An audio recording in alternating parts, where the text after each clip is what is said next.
guys, it's Nikki and welcome to my channel. Thank you so much for watching today's video all about the festivals at Epcot. So if you are wondering what is a festival at Epcot, what is Epcot, this video is going to be perfect for you. Today I'm going to explain all of the different options throughout the year that the Epcot festivals offer. Let's get started. So to start from the beginning, Epcot is a park at Walt Disney World Resort in Orlando, Florida. It is one of the 4 major theme parks. They also have 2 water parks, but those aren't normally really talked about when they talk about like the main theme parks. But Epcot is the one with the big golf ball, which is just called Spaceship Earth. So if you've never been there and you've always wondered what that's called, it's called Spaceship Earth. And there's actually a ride inside of it. It's pretty old, but it's like a must-do. It's a classic. It is a Disney classic. Anyway, so throughout the year, the Epcot World Showcase and a couple of the areas outside the World Showcase too offer different festival offerings. So it starts in January and then runs through the entire year. There are 4 different festivals. There is the International Festival of the Arts, the International Flower and Garden Festival, the International Food and Wine Festival, and then Epcot's International Festival of the Holidays, which is one of my favorites. You really can't go wrong with any of the festivals any time of year, but if one of the festivals does interest you, you do want to make sure that you're choosing to visit during the correct time of the year. So for 2023, the Epcot International Festival of the Arts Festival is always the first one at the beginning of the year, and it is one of the shortest. So it was ran through January 13th through February 20th. And then there's always a couple like days, maybe like a week or so break in between each festival for them to really transition the park from one festival to the next. So right now we are in Epcot's International Flower and Garden Festival, and it is so beautiful. It's really cool when you're able to visit at the beginning of the Flower and Garden or like end of Festival of the Arts, and then later in the Flower and Garden to see just everything is blooming, and it is such a pretty festival to visit. So the International Flower and Garden Festival is from March 1st to July 5th. So it is a super long festival. It's one of the longest ones that Walt Disney World has at Epcot. So then between the International Flower and Garden Festival and the Food and Wine Festival, there is about another week break. So through July 5th to the July 13th, there's going to be no festivals in Epcot. So just know that. And then on July 14th through November 19th, so again, another longer festival, will be Epcot's International Food and Wine. So Food and Wine is very, very popular. I would say probably back in the day it was one of the more popular festivals because it didn't start until later in the fall, about August or September. I don't know exactly, but once 2020 hit and they brought all the festivals back, they did make Food and Wine a longer festival, which I personally enjoy. I know other people visiting enjoy, just because it gives you more opportunity to be able to experience that Food and Wine Festival. So after Food and Wine, you're going to have that break again. So November 20th through November 24th, there are no festivals because they're going to be prepping for Festival of the Holidays. So for Festival of the Holidays is going to be ran from November 25th to December 30th. So it just stops right before that New Year's Eve crowd hits. They can prep and then for Marathon Weekend and just New Year's. And so once December 30th hits, no festivals at Epcot. And then again, if you go back December 31st through, if we were going to say 2022, it would have been January 12th that didn't have any of those festivals. And that is probably the longest stretch because of Marathon Weekend. That's why I think they don't have any festivals, and they probably just need to make sure everything is cleared out for the marathon, and then they can launch the International Festival of the Arts again. So every year, that is how the festivals are set up. It starts with the International Festival of the Arts, Flower and Garden, Food and Wine, Festival of the Holidays. So there are a couple of items that you're going to get at every single festival, and that is food and beverage booths. So no matter what festival you go to, the food is going to be great, and it's going to be different types of offerings pretty much year to year. They will have some additions or they'll take some things away, but at every festival you are going to get a food and drink booth. A lot of people love like the alcoholic beverages, but they do offer non-alcoholic as well. Besides eating and drinking your way through World Showcase during all these festivals, you can always go catch a show at the Garden Theater in the American Pavilion. You can do one of the scavenger hunts. They do cost money. I think they're around $10, but every festival has one of those. And then my favorite part, every festival has some fun merchandise. So each festival has its own character that's focused around it, normally same from year to year. For example, Orange Bird is always a big one for Flower and Garden. Figment is one of the mascots for the International Festival of the Arts. Mickey and Minnie are normally food and wine, and then Festival of the Holidays has been Olaf and Sven and like Frozen characters in the past. I hope they up the merchandise for Festival of the Holidays just a little bit, because normally that one like isn't great. But each festival has its own merchandise, which is always super fun to partake in and purchase. Something else that is really fun about the festivals at Epcot is each festival will have its own passport, and this passport will have all types of information for you. So when you get into your park, so when you get into Epcot, you are going to know exactly where everything is located. This is where you will put your stamp for your completion stroll, whatever that one is for the festival that you do. And then that is where you then can show that, yes, I did complete it and I can get my free item now. So I love making sure that we always get a couple of festival passports to bring home with us. They're fun to like flip through back. When you're looking at next year's, it is also fun to be able to like check mark every single one. I also use an app, and I will leave the name of the app down below. I think it's called Food and Wine Festival, but it has all the festivals on there. But I'll make sure to like leave a link to the app store if I can do that, or at least the name of it in the description. But having it on the app is really fun.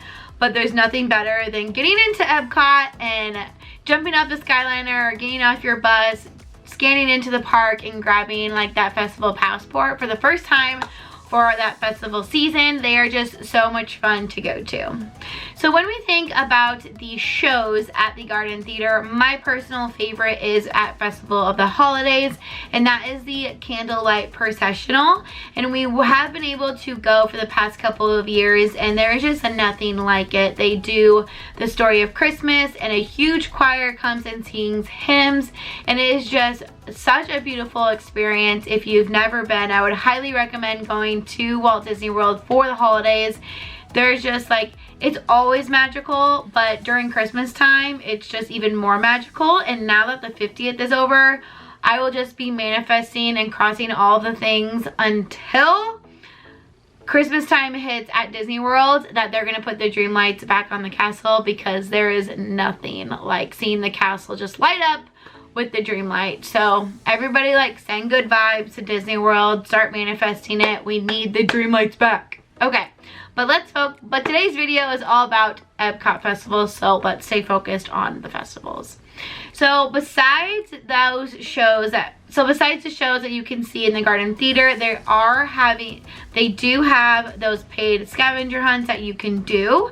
And again, these are so much fun, especially for kiddos. I believe they're about $10, but they do get like a fun little completer item depending on what it is. And it honestly makes the walking around World Showcase go a lot better, because you have something that you're looking for in each country. I personally like doing the scavenger hunts around each country. It really makes you go into each country and look around to see the different shops and just like the different nooks and crannies that each country has. And that might not be something you do if you're not trying to look for your little scavenger hunt guy. So there's normally like it's a circle, or you'll get when you pay for your scavenger hunt, they're going to give you a board with some stickers on it, and then you can go through and you can put your stickers on it. Fun fact, you can actually get your completer item when you purchase your map, so you don't have to have it purchased to get your completer item. And if you are a parent doing this with a child, I would recommend getting that completer item right away. So once they are finished with their scavenger hunt, you can then give them that item, and it's just a lot easier for you not to have to go back to one of the stores and show that you completed it. There are a couple stores that might not have all of the completer items, so if the store you purchase your map doesn't have that, you obviously can wait and then go to a different one when you're a little bit closer. But I recommend getting that item right away because then you won't forget about it. Well, I only have one time to visit during the year. Which festival should I go to? Which festival should I plan our trip around? And it really depends on what interests you. If you're really into art and want to see different artists and meet them personally, definitely go ahead and check out that International Festival of the Arts. If you are into outdoors and gardening and just want to be able to like stroll around the park and look at the different flower and gardens that they have. I know flower and gardens, it's in the name, but they really do just have tons of flower beds and different gardens here and there. There's not a lot to do, but it's really enjoyable. It's a lot more relaxing. They still do have those food booths, but it's just more of like a relaxing atmosphere. If you're really into eating and drinking all different types of beverages, then Food and Wine is going to be the festival for you. And then finally, if you like that extra holiday, just special magic, and you want to focus your trip around holidays in Disney World, then the Festival of the Holidays will be the one that you want to pick. Honestly, you can't go wrong. One of my goals this year was to be able to hit every single festival. Fingers crossed, and I'm pretty sure we're going to be able to do that, which is really exciting. I've never been to every festival within the same year, so it's pretty exciting. Some people are gonna be like, that's one of your goals for the year? It is, because I've never been able to do it, and I truly love all of the festivals. We normally hit Food and Wine, we normally hit Flower and Garden, and now we have like a fun little weekend for the Festival of the Holidays in Disney, but we've always missed International Festival of the Arts. But with our Disney cruise, we were able to tack on a couple of extra days at Disney World and be able to hit up the Festival of the Arts, which was a really nice festival, and I did enjoy going to it. But overall, it really depends on what you want to enjoy the most. I would say if a festival does interest you, just make sure that you're going not when there's like a blackout date of a festival. So each festival has like a week in between, remember? So each festival will have about a week in between each one.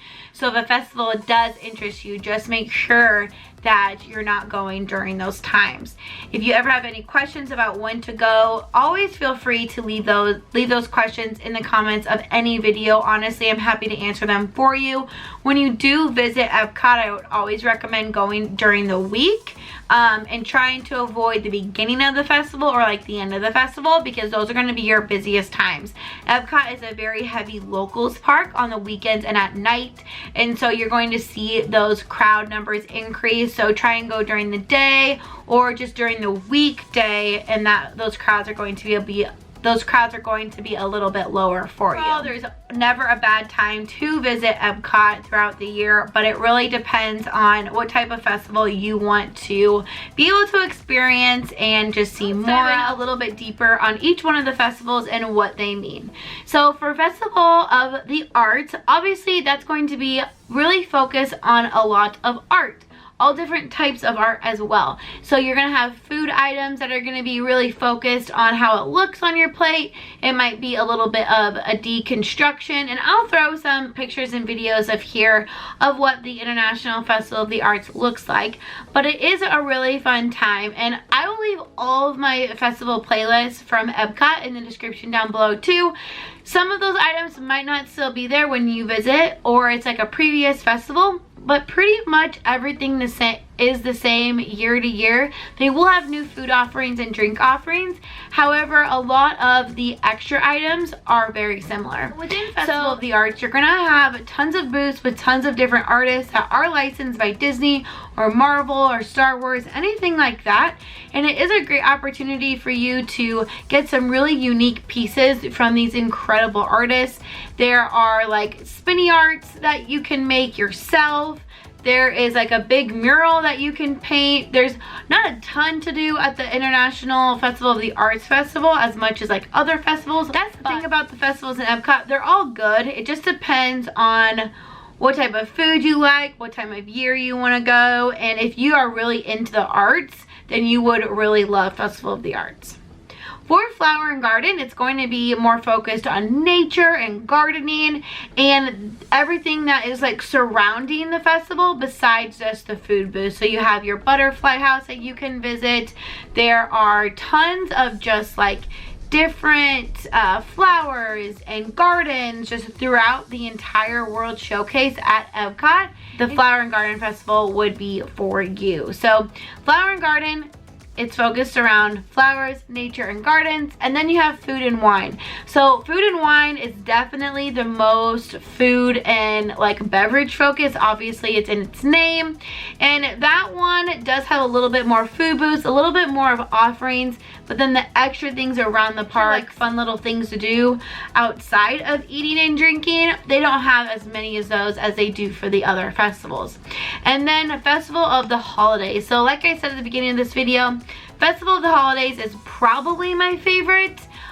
Maybe I would say back in the day I would have said food and wine, but Flower and Garden is really growing on me, but there's nothing like the holidays at Disney, and so I would have to say my favorite festival is Festival of the Holidays.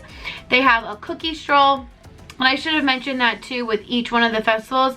They always have some type of like stroll. So Festival of the Holidays, a cookie stroll. They have like a cheese stroll. For Festival of the Arts, I think, or Fruit and Wine, I think, was cheese. Festival of the Arts was vegan, maybe. And I can't remember what Flower and Garden is currently. But there's always some type of stroll that you can do. And I love the cookie stroll. They're so delicious. Pro tip, make sure you bring like some Ziploc bags or like a little Tupperware so you can put your extra cookies in there and take them home with you, because there's no way that you can eat them all. And then whenever you complete your stroll, you always get like a completer treat or maybe a fun pin or something extra at the end. So just know that those are really fun to do. Every festival has them.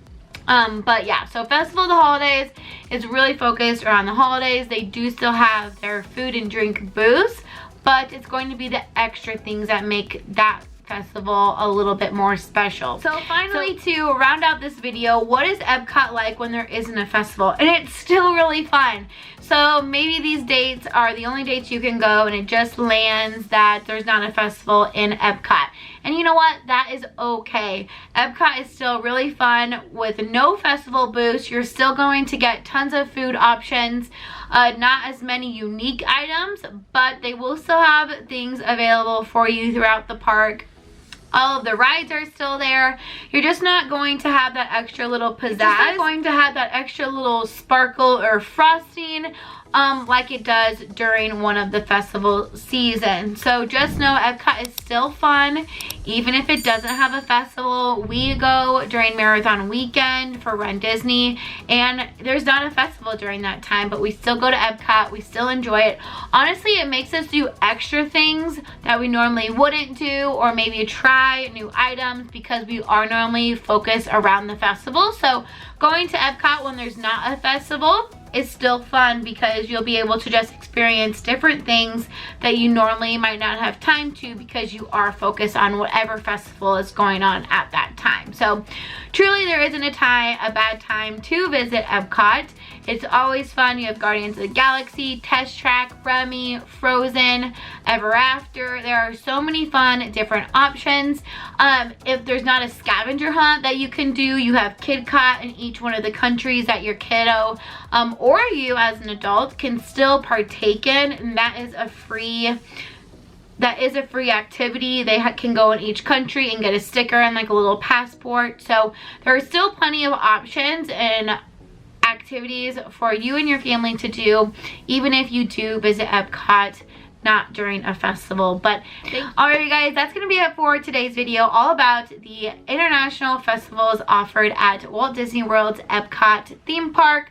Make sure you comment down below which festival is your favorite that you like to visit, or if you have any questions regarding any of the festivals, just let me know in the comments down below as well. But make sure you are subscribed to the channel so when I do post about the festivals you don't miss it, and make sure you're following me over on Instagram so we can be friends there too. But I hope you guys have a magical rest of your day, and I will see you real soon. Bye.